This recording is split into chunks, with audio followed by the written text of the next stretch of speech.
What if your boardroom could feel more like your living room and still build a thriving business? In this episode of Just Saying, I sit down with Jim Tracy, a multi-business builder, family man to the core, aka Grampian, to 18 grandkids, geeks, and renowned curator of culture. We dig into what it really takes to grow a sustainable organization that not only succeeds, but feels like home. Jim shares how merging family-run businesses into larger organizations taught him invaluable lessons in leadership, legacy, and how to truly love your employees. Plus, he opens up about the cultural revival blueprint his team created, why storytelling beats spreadsheets, and how weaving compassion into company culture can change everything. Whether you're a business owner, a team leader, or just someone craving more meaning in your work, this episode will leave you inspired to lead with heart.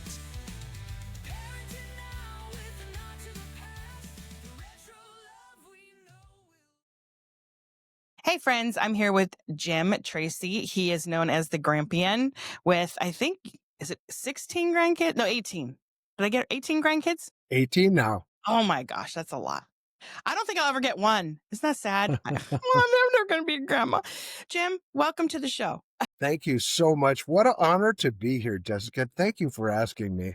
You're so sweet. I do appreciate you too, because I love all perspectives of life, and you are a grandpa, although you don't look like one. Like, we probably are the same age, which is crazy.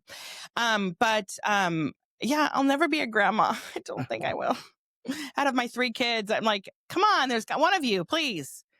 I don't know what it is up with this generation of, well, Gen Zers, millennials, and well, anyways, I'm digressing.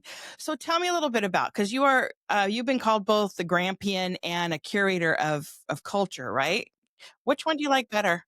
Grampian. Oh my gosh. My grandson Wesley named me Grampian, and he he was we were sitting at a card table and I beat him at a game of cards, and Wesley's a very competitive kid. And at this point he's like, 11, 12 years old. He stands up and he goes, "You're not grandpa." And I'm like, "What?" And he goes, "And you're not a champion." And then he got that wry Wesley smile and goes, "You're the Grampian." Aww. And it stuck. And that was like years and years ago. He does the entry to, when I do a walk up, he does a lot of my keynotes and stuff like that. Like, he's your MC? Wiki, wiki, wiki. Well, yeah, we record it so he doesn't have to travel with me, but yeah, he's older and got a job and all that kind of stuff. He's a taxpayer now, so we like him. Right. We love them. So what about the curator of culture? Tell me a little bit about that one. I actually do a bit of consulting, and I went into a business, and a lot of people, they'll go in the front door and they'll go up to the executive suite and they'll like chit chat with the boss man and things like that. And I do the opposite of that. I throw on some flannels and some jeans and I walk in the back door. And when I do that, I talk to the staff and I talk to the people who are actually doing the work and making the money. And and what happens? Do you know who else did that? And I'm not going to say, I don't want to get political, but you know who else used to do that? Trump. Really? Mm-hmm. Wow. He used to go and talk to the people that were working on, the things around, like the bellhop or the things around. He wouldn't, or in the kitchen, or he'd go the back way and he would talk to the staff. And I don't hear that a lot from a lot of people. So that is a mark, I think. I mean, I don't get political on my show, so this has nothing to do with right or left. I just know, because I've listened to a lot of the news about him, and I saw a documentary, and he used to do that too. And I just feel like that is like a mark of a really good boss, somebody well, that it's also the mark of a good plumber. And so if the plumbers are making money for you, you should talk to the plumbers, not to the CEO, because they actually know what's happening and you can get a feel. And this one business, I was in their shop for 20 minutes before anybody even asked who I was or what I was doing there. And I had so much information by the end of that time. I went upstairs and I said, "Okay, so here's the top 5 things that I would do if I were you." And they started, to the man's credit, he started by pulling his some of his other staff in, and right away he says, we're going to do this and this and this and this. And then they asked a few questions, and they went about it right away. And he came back to me later and he said, you're like the curator of culture. And I'm like, whoa, I don't know if I like that. What's a curator? I mean, I've like a 3-syllable vocabulary, and and so I'm like, what's a curator? He goes, oh, well, it's like a museum. I mean, like, I'm not dead yet. Like, I don't go in a museum yet. And he goes, no, it's a caretaker. It's the Latin root word to care for, and you're the one who cares for culture. So you're the curator of culture. I'm like, okay, I'll take it. Take it too. When Yeah. I used to, when I was younger and I was really, really young, I worked at Old Spaghetti Factory. Mm, And the manager would stand or work, not stand, but stand in for each of her employees in every department of everything, from yeah. the sous chef to the cocktail servers to the bus boys to everybody. And she did, or he or she would do a week in Uh-huh. their shoes of their employees. And so when I started my business, I made sure that I did the same thing for each one of my teachers. I made sure I walked in their shoes, and Yeah. because I can work as a teacher too. I don't just have to stand behind the desk. So I Yeah. would get down on the floor with the kids, and I spent a week in every age group and worked with them so that they could see me. I'm not going to ask them to do anything that I would not do myself, basically. That's absolutely brilliant. And you know, when you've walked a little bit in their shoes, you don't quite know what it's like to walk a mile in their shoes yet, but they know you know. And when they Yeah. do that, they know that the expectations, especially if you, like, one of the things I talk about often is crafting expectations for your people. And if you want everybody to hit that nice low mark, then just expect that. But if you want everybody to hit a high mark, then craft expectations that they think are achievable but are a reach. And that's another part about culture that is really important. If you set a really low bar and everybody gets it, don't be shocked. Right. And I always would step in too, is like for when they needed time off, I would be the one that steps in so they would know that, like, dang, I mean, I didn't do it on purpose, but Yeah. as an employee now, like if my boss had to step in for me because I wanted a lazy day, I might Mhm. think twice about taking that lazy day. So Yeah. does that make sense? So enough about me. But your folks, they would know when you were teaching, they would know you got their back. They would know you would cover for them. If they needed you, you'd be there. It's a huge thing. It's a huge Yeah. thing, especially with the cultures that we have across today's workforce now. Yeah, I mean, things are changed. This was back in 2012. Things have changed a little bit across people. Like, people aren't the same.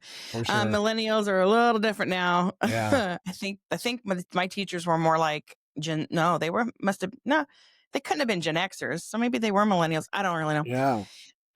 But I just feel like the millennials are a little different. The Gen Zers are worse. I have both as children. I Uh-huh. have a millennial daughter and a Gen Z son, and I think my 15-year-old, what are they? Are they Gen Zers too still? Gen I don't Zers, really. but Alpha's coming up. We're gonna have a dominant force of millennials and Z's in the workforce by the time the end of the day hits.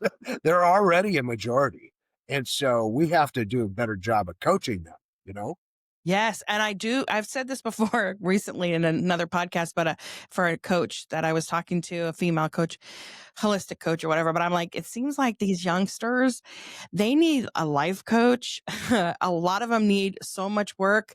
And I go, man, if that's getting into being a coach right now is probably the best career choice because these kids need a little help, you Yeah. know. But S- in And my in son, my case in point. So, go you know, in my boomer sense, I grew up in an era where apprenticeships were common. And it doesn't matter what part of industry you were in, there was somebody there to teach you the ropes. And then my generation fostered a generation behind us who were latchkey kids. First generation where by and large mom had to go to work to help fend for the family. And then that led to another generation that is the first generation that ever had one of these with the Encyclopedia Britannica at their fingertips. So I they had didn't need well, us. We had a okay, first of all, I had the Encyclopedia Britannica above my washer and dryer in the laundry room growing up. And first it was the whatever World those book.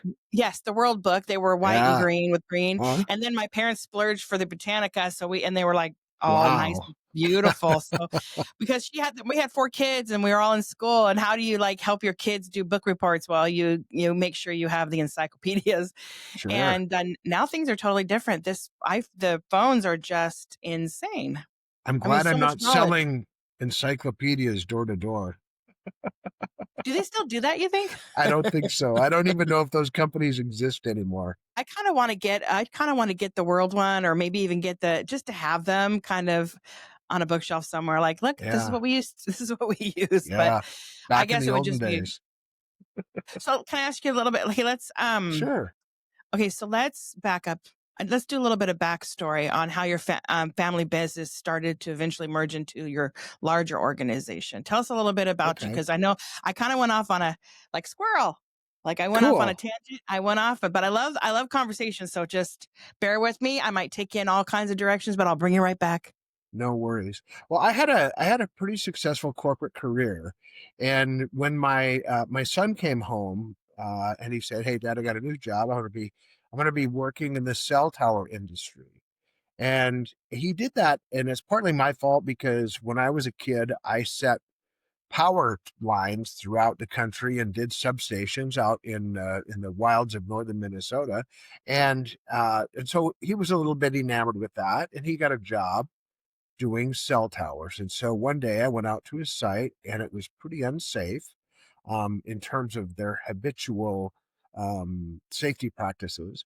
And I didn't waste any time. Did not want my son to fall off a tower. So I was pretty insistent that he quit his job, and he said, "Hey, I really like my job. I like the people I work with, and I like the money they're paying me. So I'm not going to do that." And I kept on him about it. And one night he came home, we were at the supper table, and he said, "If you're so smart, let's just do it ourselves." And I said, "Okay." I cashed in my management incentive plan, cashed in my 401k, and Hey, we literally that's started a business. That's well, you know what? Entrepreneurs, they do take risks, Yeah. because when you believe in yourself, I mean, you always think that like, oh, it's going to be great. Yeah. And it doesn't always turn out that way, but a lot of times, if you're hard, I truly believe the one thing that'll help you in business is just work hard at it. Mhm. Always. Like just Yep. work hard at it. No matter For what you're sure. doing, just work hard. And things will kind of work itself out. But that's what entrepreneurs that's what we are. We're like risk takers. So you took Yeah. because a 401k, that's your future like retirement. I mean, Yeah.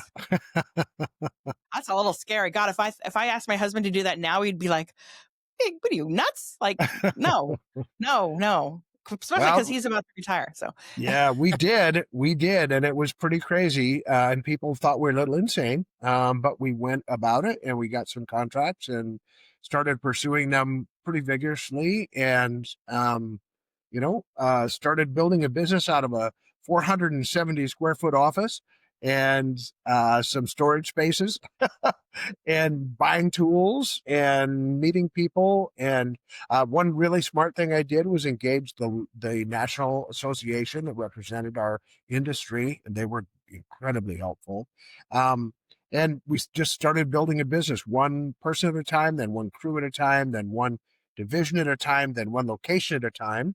And so, and every time we went somewhere, we would have the customer draw us in, and then we would buy real estate with cash and then build out an office there that we could just turn the key on and pay the taxes and electricity and call it good if it didn't go well.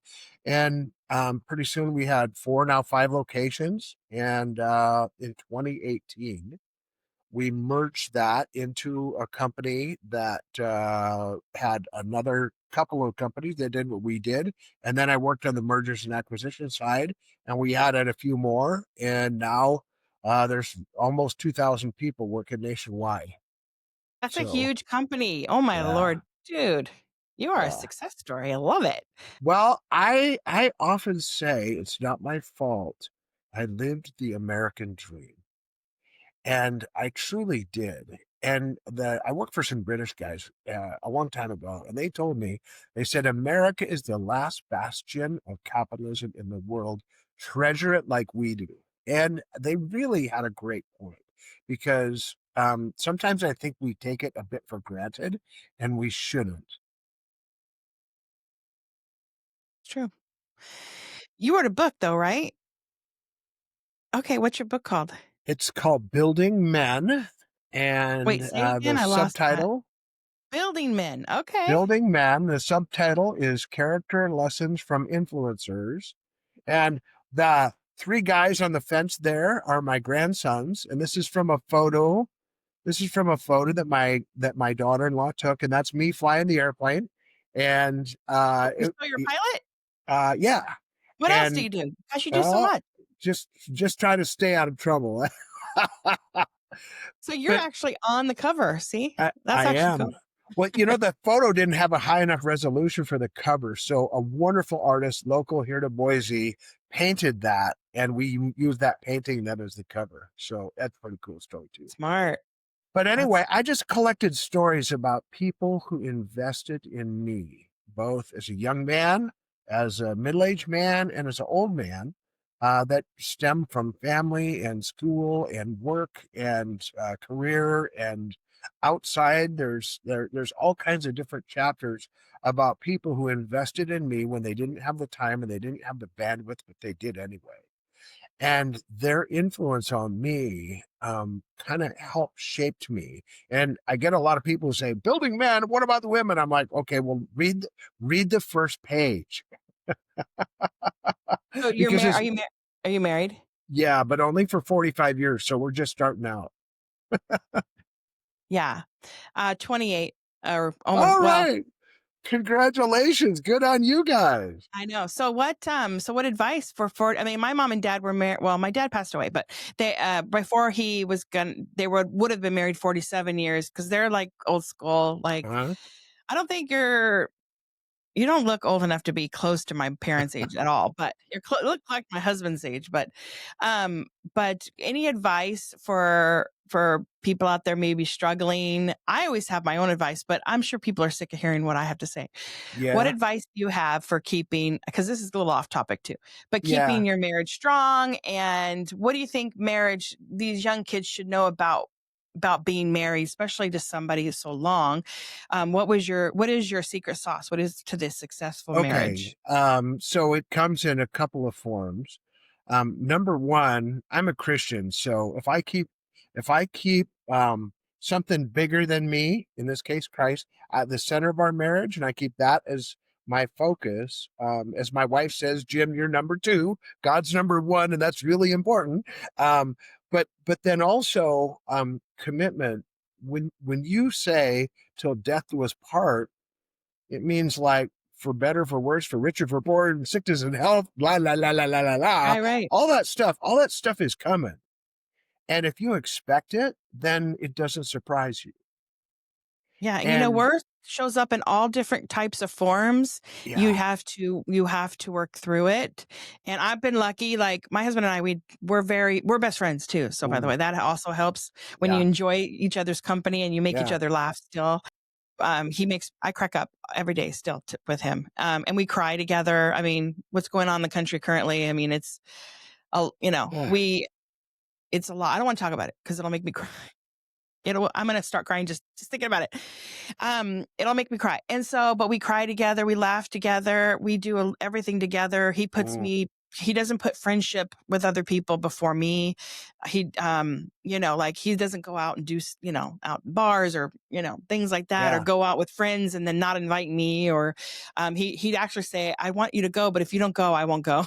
Like, so, but we're best friends, and compromise is a big thing. And like you said, you have to have the love of Jesus Christ, and mm, it really does help. And like you said, when you say your vows, there's going to be all these things. There's going to be worse. There's going to, there's going to be I some. didn't really know that then. I had rose-colored glasses and glassy eyes, and I was all about the honeymoon, not necessarily about the marriage. So, but I will tell you that about 10 years ago, My wife was in a pretty radically bad snowmobile accident. And before then, I was a provider. I mean, what do? I go to work, I make money, I come home, I put my feet up on the ottoman, and I get served. And so I had never done a whole lot of laundry or dishes or cooking, or I would barbecue, but I wasn't a bad guy. I was a good guy. I was a great No, provider. that's your role. Hey, let me just say,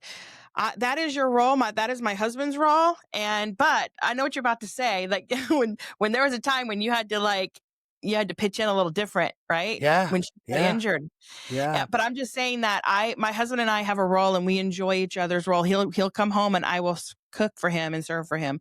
yeah, But and I don't go out and mow the lawns. yeah. I'm just That's saying. okay. I don't do those. There's women and men have roles. And if you are a woman and you don't know how to cook, then maybe the role of cooking goes to the man. I don't know. In your Yeah, household or people's household. I don't know. In mine, I do all the in fact, when my husband like, can I help? Can I help you in the house? Cause I'm, and I'm like, oh my God, I don't know where to direct him. I'm like, I don't know. Does he know how to use the vacuum? I don't even know. I said, "Yeah, honey, go hose down the yard." Like, I don't know. Like, you're fine. You have a place, I have a place. But I know what you're about to say, and I exactly. stepped all over your words. But your wife got injured, and so you had to pitch in, right? Well, there wasn't, now we were empty nesters by that time. And so there was nobody to cook. If nobody cooks, she doesn't eat. And Right. if nobody, and so I learned to cook, and I learned to do laundry, and I learned to do dishes, and I learned to help around the house. And the good news is she's great now, but it's about sacrifice. If you're talking about wedded bliss, then you have to measure in some wedded sacrifice. Because if you don't love that person enough to give up what you want for what they need, then for starters, if you're a man, you're an idiot. And if you're a woman, you're inconsiderate. And I do that in two words intentionally, because men I can call idiots, and women I can spot inconsiderate. So I'm not Yeah. an expert at it, but I do know that there's a lot of room for improvement in America, especially in these categories that start with sacrifice. And I know we went off on a tangent, but I love talking about marriage with somebody that's Mm, been married a long time because a lot of people are quick to divorce and they don't walk through the pain for a little while before they realize that, it's not greener mm, on the other side. you know, yeah, and a lot of times it's cheaper to keep her, just saying, men. And like, but I do like to get advice. That way, the other thing is too, is like, if your man is cooking for you and he doesn't know how to cook and he's doing the best he can, you say, that was good, even though it's not. Just saying. my best version of macaroni and cheese. That's kind of how I started. Yeah. With hot dogs. However, now I am a crock pot savant. Oh, I learned that any piece of meat is edible with enough time in the crock pot. yes. And you know what? You can make the best tacos with chicken in a crock pot chicken thing cooks for 4 hours and it comes out so tender and Yep, juicy and yummy. And then you just saute it a little bit and put it on. I mean, it's easy peasy. you And got we it. all love tacos, right? I mean, God, that's my favorite food. It's Mm. terrible. Okay, so let's pivot a little bit back to you. So what is the cultural revival blueprint? Can you explain that to me? And Okay. why is it so critical to today's business owners? Well, you remember when I told you I go in the back doors of businesses? That's kind of what I do. But when I get through there, and I do some data checking and some finding out about what their culture is about now, that's when I go sit with the people who usually founders, people who founded the business and have grown it and scaled it, and then they look back and they go, "Wow, it doesn't feel like it used to feel." And it doesn't look like the company that I wanted when I started it. So if you think about culture, culture is everything that surrounds you, what it looks like, but more importantly, what it feels like to the people that you work with.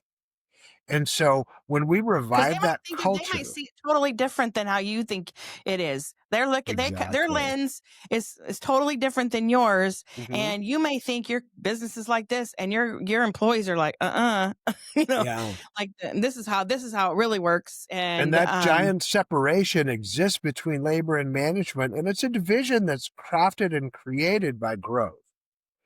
But growth is still a good thing. So, what we have to do is we have to go sit with that founder and say, what did you want when you founded it? What did you want it to look like? What did you want? So, the first crew that you worked with, the first staff that you had, the first production, the first line employee, the first service uh, industry worker that you hired, what did it feel like when you first hired them? And then what did you want? You were sitting there thinking, wow, I wish I could provide them with insurance. I wish I could do this for them. I wish I could do that. I wish I could do a car allowance, but I just cashed in my whole retirement to start this thing. But now are you going, I can't believe these stupid people cost me this much in insurance. See, that's a culture issue that's created with a separation between management and labor. And so, what we do is try and craft that vision of what you had and then recreate it into what you got. And that's done with a blueprint because a blueprint starts at the foundation and it builds or repairs things on top of that foundation. So let's get back to the foundation was what you wanted when you began the business, and then let's make it a really nice place to work. what are some mistakes that, leaders make when they're trying to build a strong culture for their I mean, So I always use stories to communicate this. I was at a conference and I was hanging out at the back of the room with some old people because old people I have found that they know a lot. And and so there's some and I watched one of these old guys slide a piece of paper because there was this very narcissistic man giving a talk up front. And he slid a piece of paper across to his buddy, and his buddy opened the paper and he looked at it and he read it and he got a big smile on his face. He looked over and he nodded, "Yep." And so the person who I was with, I said, I gotta find out what he said."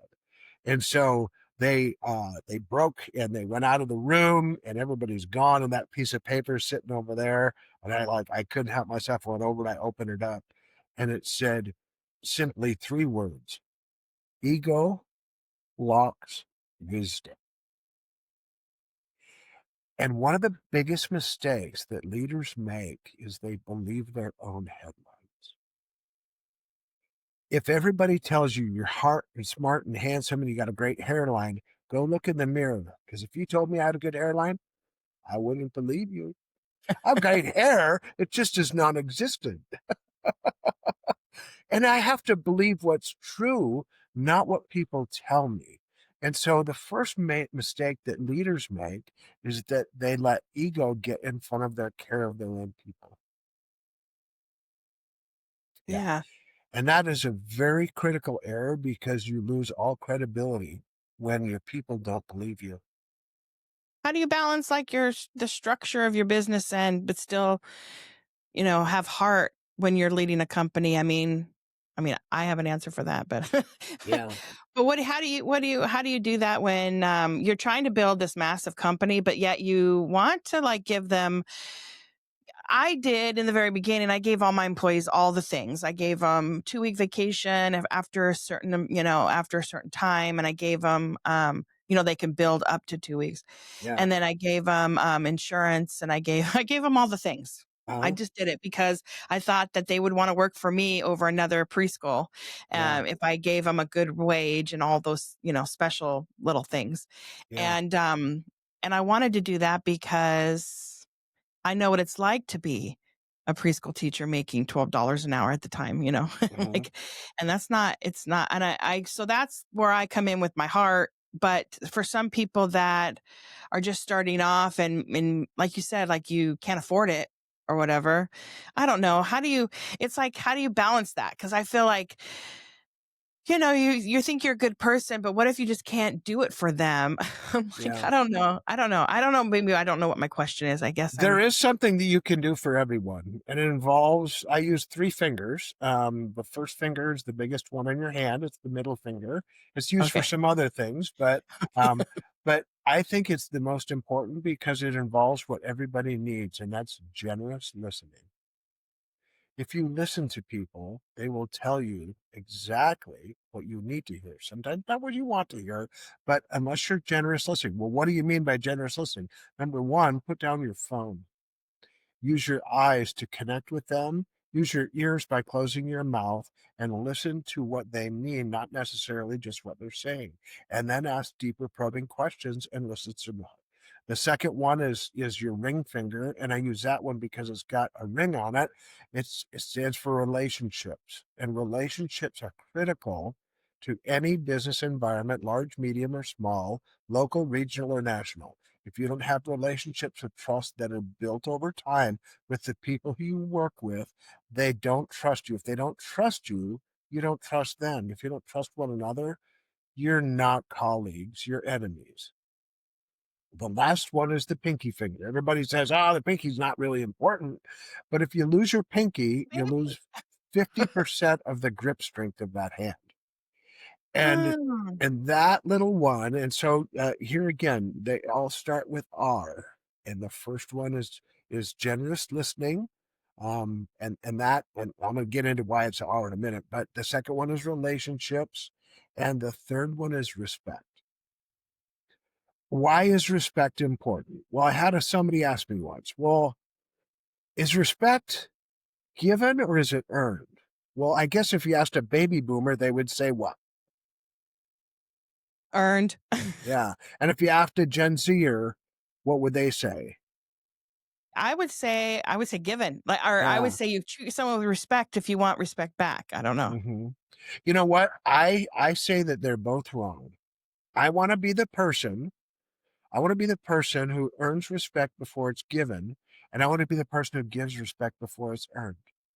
Because respect is a gift, but it can be withdrawn.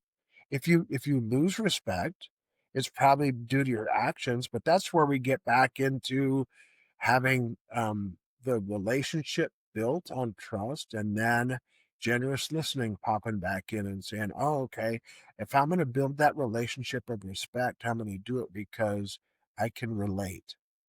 I can't relate unless I listen. Yeah. So, like, if you can't, I mean, you could be a good boss even if you can't. Let's say, like you said in the beginning, you can't provide them all of the things, but you can show Mhm. them respect and consideration and understanding. You can listen to them, and you don't have to be their best friend, but you can be somebody that they can confide in, and also you could be somebody that they rely on to know things about you. And I tried to be that type of person. I know that for myself. Right now, I don't. I work independently. I work remotely, but um, as an employee, I definitely want to feel appreciated. I definitely want to hear. I want to know that they're listening to me. I send an email, and if I don't get a response, I feel ghosted. Yeah. Especially because I'm on an island all by myself. I work Mhm. remote. But so listening, and I think reply back to people when they email you too. Yeah, You know, exactly. I am just that is my biggest pet peeve. I'm like, I'm Yeah. not emailing you for kicks and giggles, okay? This is because I need to know an answer, and I'm not trying to call you to interrupt your day, but I need you to get back to me. I'm getting off on a tangent. That's But okay. The other thing that supervisors need to really, really understand is that when, in fact, they have subordinates work for them, they tend to withhold information. They keep it close to their vest. They use it as a source of power. And my answer to that is transparency fosters credibility. And if I know what you need to know, but you don't know what you need to know, then I'm just kind of foolish. And so I've taken transparency to a new level with the folks who I work with. And I mean, I know a guy who runs an outfit called Joy, and he even makes all of his financials available to all of his employees. And you know what? Everybody knows he's not hiding anything, and it's wonderful to watch. yeah, that actually, I mean, okay, so Yeah, that actually might work, I would say, in a lot of situations because so I ran a preschool. I had like 28 staffers or whatever, but Mhm. I wasn't making a lot of money because I was an up and coming. We made $1 million our first year, but I did not put that in my back pocket. Yeah. It went to like making the school and buying more things and back stock and all the things that go into it. Mhm. And my teachers, and I do always did try to be like somebody that's understanding, but then I also wanted them not to walk all over me. Yeah. Like I had a staff meeting and these girls walked in, 3 girls walked in, they came together. They all walked in 20 minutes late to the meeting. Mm. And I'm like, hi guys, come on in. And they go, sorry, we're late. And I'm like, well, I go, what? Because they all had 3 new Starbucks in their hand, and I said, "Oh, was Starbucks like a long line? like, like they were in line at Starbucks, and that's why they were late because they, Yeah. didn't." But I was trying to make a joke out of it, but I wanted them to know that like I'm not stupid. Like you could have Yeah. been here on time, but you Yeah. were in line 20 minutes at Starbucks. But but my thing, what I was trying to get to was my maybe that was probably one of the reasons why, but I had girls that tried to like get me in trouble. Like, I don't know cuz with California, I just had petty teachers.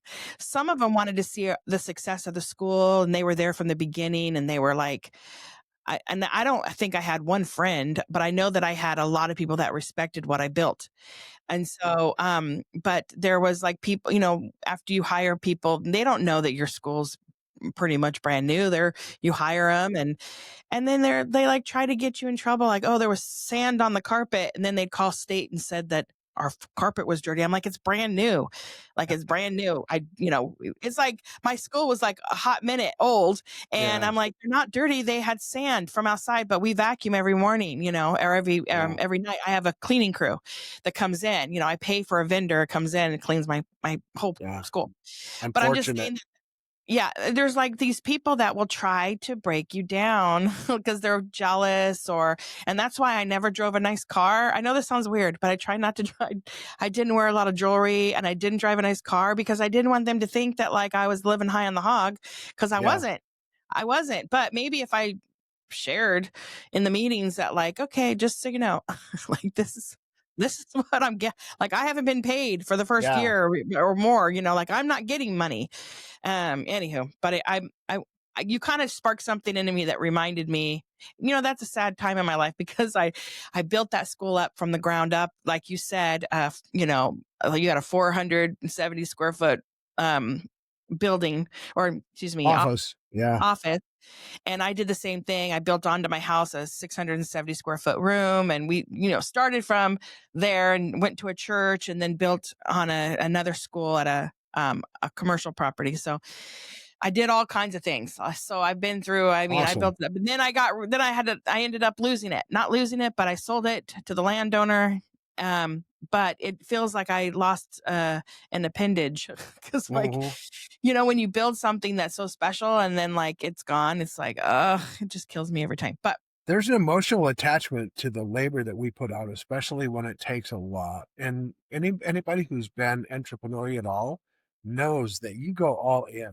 And so I, for one, appreciate you and your candor with that because there is a lot of emotion involved and engaged in building something like that. And it's not just the effort, it's the capital, the emotional capital that we spend on the people that we work with. So, and then good on you. if it doesn't turn out like you want, then you feel like a failure too. Like your self-worth, you feel like less than, or like you did something wrong. I mean, you internalize it too. It's hard for me not to do that because it was like a a nurtured baby that I took care of. And it's just every time I think about it, I can't even drive by the street because the school's still there. Obviously, it's the biggest one here in town. It's like the biggest preschool in town. It holds like 208 kids, and it's a Yeah. 10,000 square foot building with a 30,000 square foot play yard. It's a pretty large thing, Probably and did a wonderful job of preparing you for what's next. that's true. I don't know. I wrote a book myself, but that's why I wanted to talk to you a little bit more about what's inside your book. I know Okay. I'm going all over the place, and I'm going to That's ask you okay. another question about your grandkids too. But Tell me a little bit more about your book. What's in it and like what's it about? Because I'm curious. I do a lot of talking and a lot of time on stage. People ask me to come and we talk about and give a keynote speech on something that is a big struggle for them. And oftentimes it is the generational differences in the workplace. And so I recognize that I mean, if you just look at the simple math, I have a grandfather who was born in 1903, and my youngest granddaughter, now twins, were born in September 2025. Well, that's 122 years, You're a new grandpa. 122 years of people, and I've gotten along with every generation. If it is the greatest, the silent, the boomers, the millennials, Gen X, Gen Y, Gen Z, Gen Alpha now. I've Which Gen gotten a Y? well, Gen Y is the millennials. Oh, Yeah. sorry. And then I Gen didn't. X, yeah. So I threw an extra in there to curveball. Anyway, as I look at that, there are certainly generational differences, but one of the cool parts is my grandpa told my mom and dad, "Hey, you guys wear funny clothes and your music, that big band stuff that's terrible. That's straight, yeah, straight from the pit of evil." And then my mom and my dad looked at our generation and said, "You hippies, man, those stupid wide on the bottom pants and your rock and roll, you guys are just a mess." And then we looked at the millennials and said, "How did you ever come for me? Your clothes are bad and your music's worse." And they looked down their nose at Gen Xers and said, "That rap is terrible. That yeah, and you guys, your hair and et cetera, et cetera, et cetera." It's the same thing that's happened at every generation. So we have more in common than we have that makes us despair. And part of the messaging there is we got to work really hard at getting along, and we can. Yeah, So, in business, when you have, like you said, like my coworkers, I have one that's a boomer. I'm a Gen Xer, and the girl, well, she just got fired, but she's a Gen no, she's a millennial. And so we're all three different. And that's the one thing about working for a big company, corporate, like a Fortune 500 company.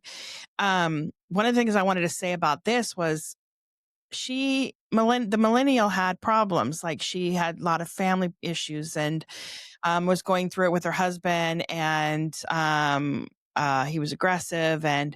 But because this is a corporate company, they didn't have grace for her. And, she got in a car accident out doing an errand for work, and well, totaled her that's really car. hard. Yeah. And so that too is difficult. So she's without a car. And so, and then the work, they're like, "Oh, we didn't tell you to go on that errand for work." And so then she had to fight against them, her own work. And one of the things I think about these big corporations is like they don't really see the person, their employee, and the things that she's going through. And I just felt for her. I felt really, really bad. And she ended up getting fired. But, I don't think that she did anything really to warrant that. And I felt terrible for her because, or, in their eyes, maybe she did. Mhm. But what I was trying to say is when you work for a big corporation, they're not like a smaller one where you can, like you said, you're leading with heart and you're listening to them and you're having respect for them and you understand and give them a little bit of grace. But these big corporations, they're like, You're out of here," you know? Yeah. And I And just no, feel like, that's not always true. I've seen big corporations and a lot of them, and I always attribute this to senior leadership. There's an old World War II saying, RHIP, rank has its privilege. And the privilege that we get as senior leaders is to be a better servant. And if we remember that, as it doesn't matter what the size of the organization is, when we start taking elevators up the ivory tower and not worrying about the people who are actually producing in the business, who are actually not consuming more than they produce, our job is to be a guardian of them and their livelihood and their families. And when people forget that, that's when they start calling them corporations. yeah. Yeah. Well, I'm gonna pivot again. Okay. Let me Anyway, in the book, what I Okay, did keep is going. I wrote a bunch of stories about people who invested in me, and a lot of those relate to the generational differences. And it doesn't matter what generation. There are stories in there about people who are far younger and far older than I am, and and if you can't learn, one of the things that we should have learned from the previous generation. There's a group of CEOs from the 1960s and 70s, and what they would do is they would promote a process called reverse mentorship, and they would actually sit down with people that were younger than them, that were either new in the workforce or coming in the workforce, and they would learn what the new consumers wanted, what the new language was, what the things they were missing because they were insulated and isolated away from the roots of the business. And they would bring people in. They would just pay them, like, you're going to get your salary for today. Don't worry about it. I just want you to sit and talk to me for a while.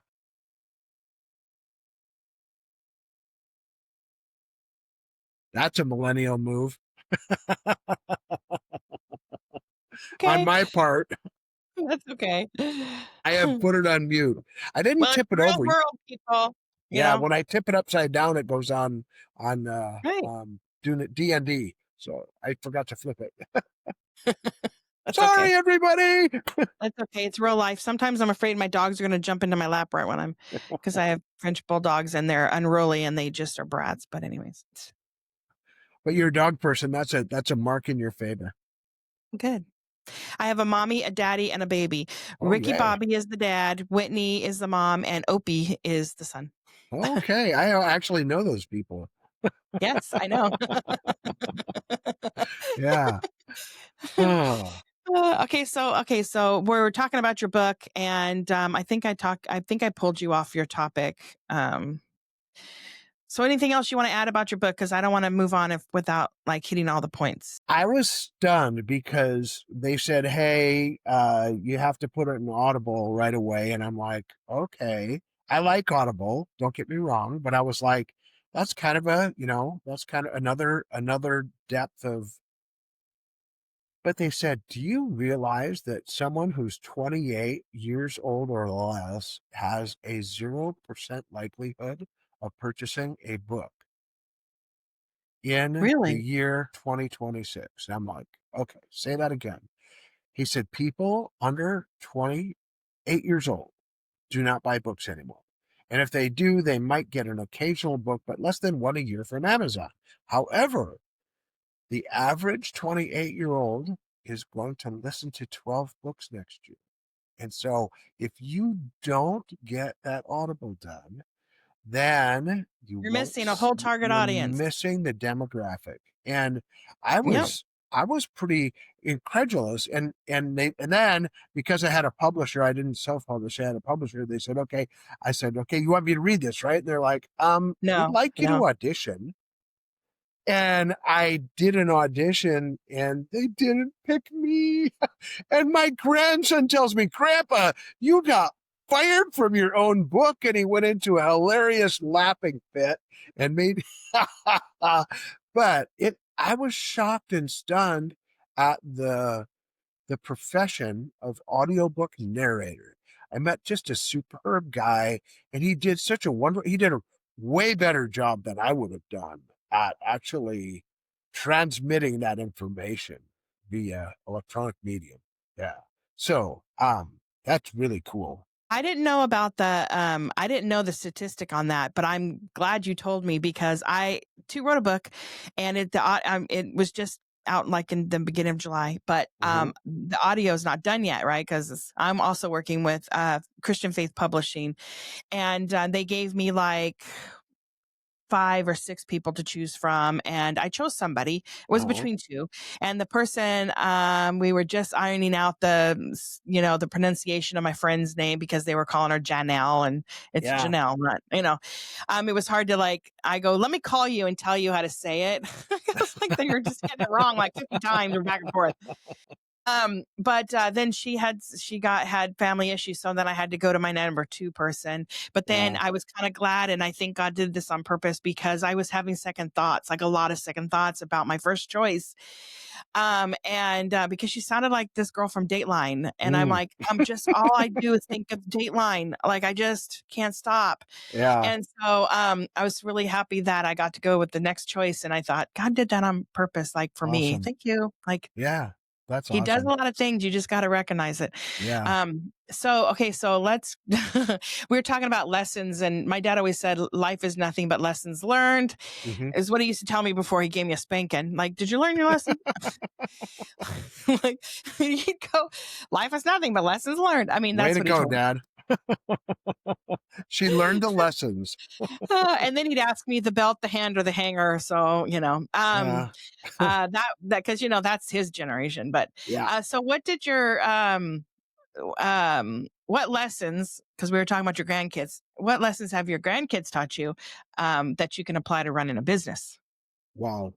Um, for starters, my son was my business partner. And when you start with a 17-year-old, 18-year-old, you literally learn the business and grow up together. And so we were in a pretty intense meeting one time, and we walked out and we took a break. We were with a customer, and he walked out and he put his hand on my shoulder and he said, "I want you to do me a favor."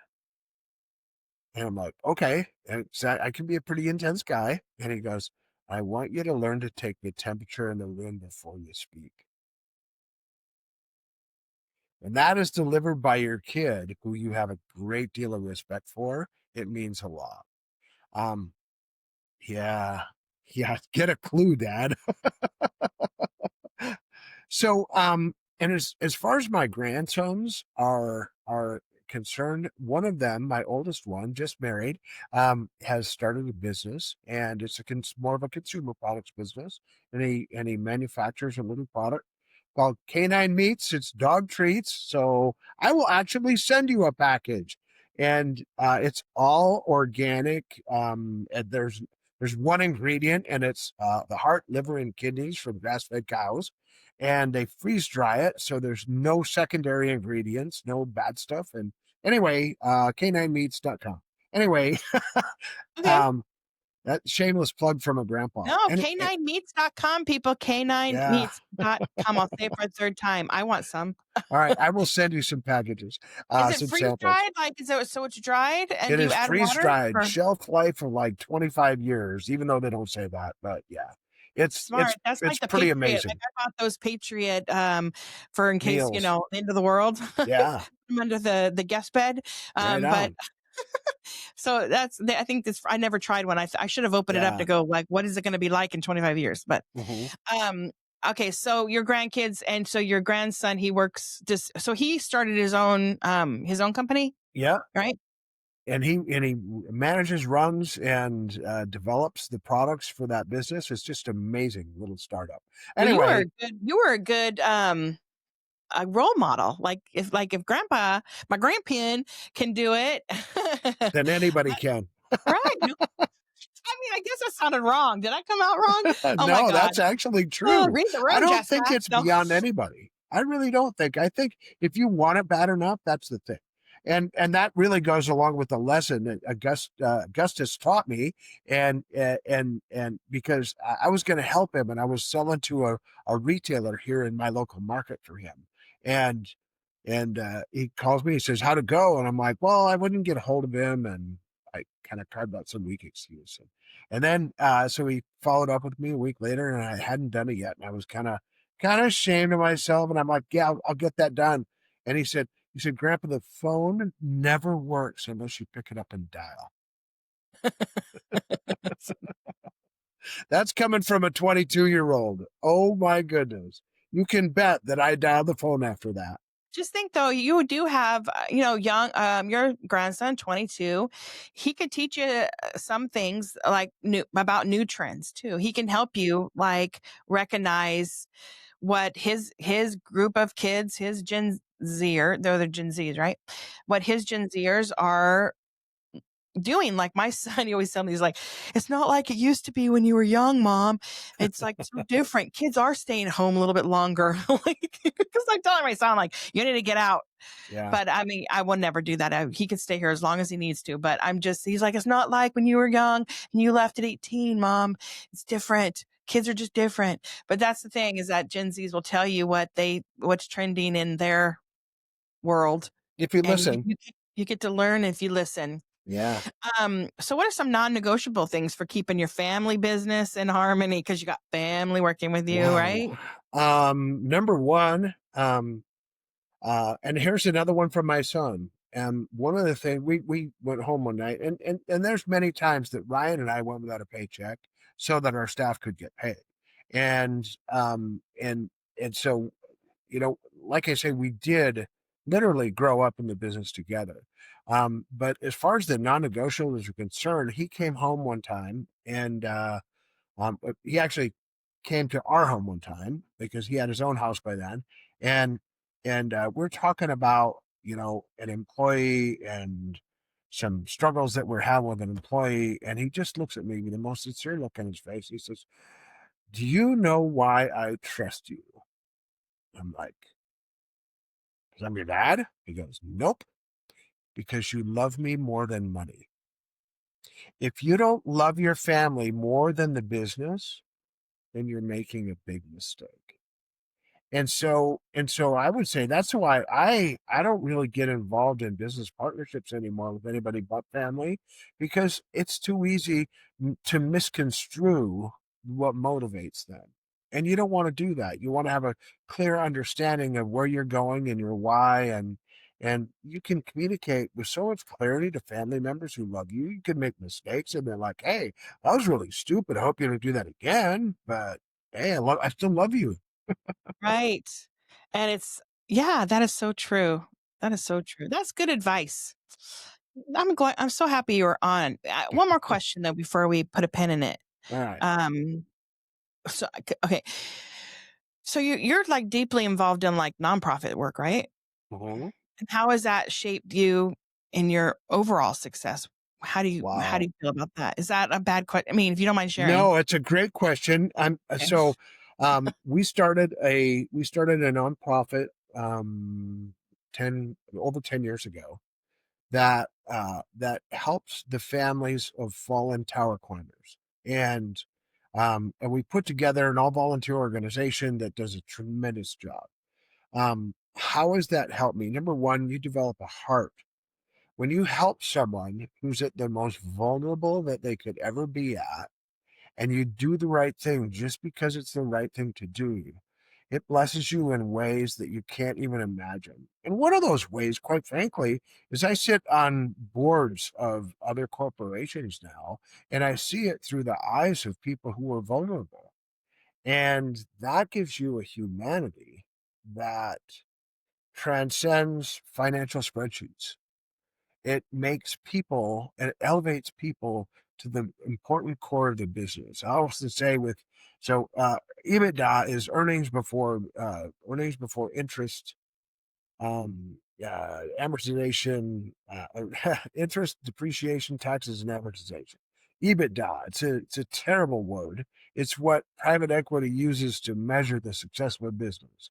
And what should they use to measure the success of the business? Well, they should use raw profitability and happy people, and only that. Because if you have those two, then you can have a lot of revenue, but that might hide a lot of problems. And you can have a lot of profitability, but if your people are miserable, that won't last. But if you have raw profitability and happy people, you've built a business that's sustainable over time. Well, I love that. We're gonna leave it right there because that's like Okay. perfect. Just you're just so great. And you're a great storyteller. And I think that is why you're such a great leader too, because I think storytelling is helpful when you're guiding people in business Yeah. because they can relate and they can put themselves in the story and say, I can see your point. And I don't know. I just think you're a great storyteller. Um, All right. Thank you so much. so let's tell people where they can find your book, do you have a website too, or like a landing Um, page? Yeah, Me or there's a little website called the Jim Tracy, TheJimTracy.com. You can find me on LinkedIn. You can find me on stages all across America. I actually put that storytelling to work, and it's so fun because when you get a stage, you get to build that tension and build the tension and build the tension, and then release it, and everybody like, oh, he's wonderful, and all I did is tell the story. I just, and in fact, it's funny. I mean, I'll just say it because I always go off on a tangent, but I love comedians that are storytellers because Oh, you're listening and listening, and then they get to the punchline, and you're like, it was worth it. That's so funny. Like, you and know I what I should have mean? seen it coming, but oh my gosh, is that funny? Right, right. Oh, it Yeah. just gives me chills. I love comedy.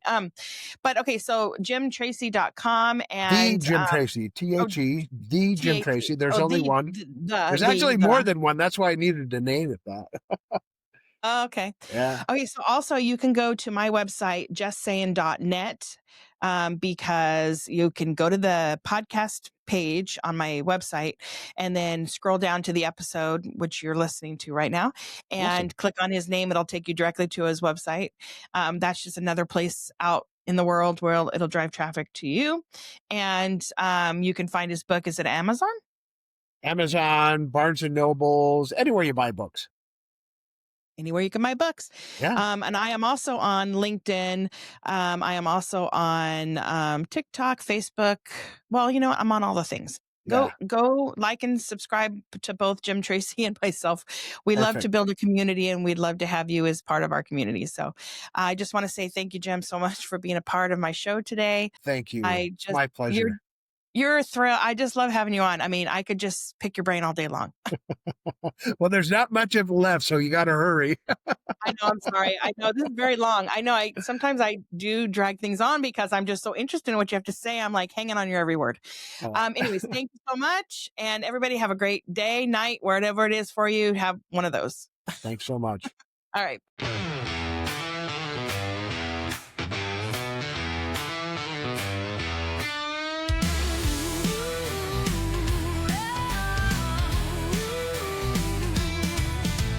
Gather around when the sun dips low, talking about the days we used to know. VCR tapes and dial-up tones, raising kids living with achy bones.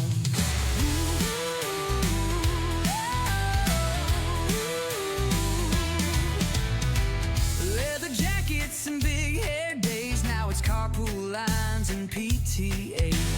Neon dreams turn into schoolyard fights, but our hearts glow in retro nights. We are Gen X, living both worlds.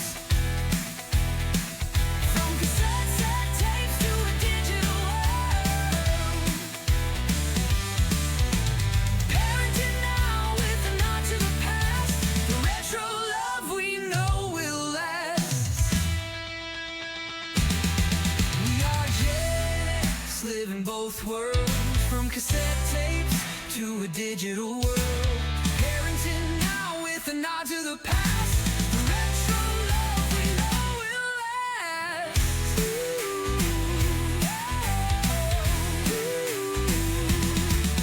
We dance to the beats of the boombox sound. Now bedtime stories echo all around.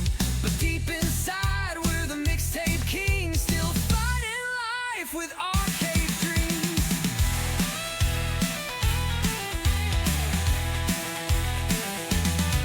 Feeding families with a pizza slice, telling tales with a side of advice, laughing at the way it used to be.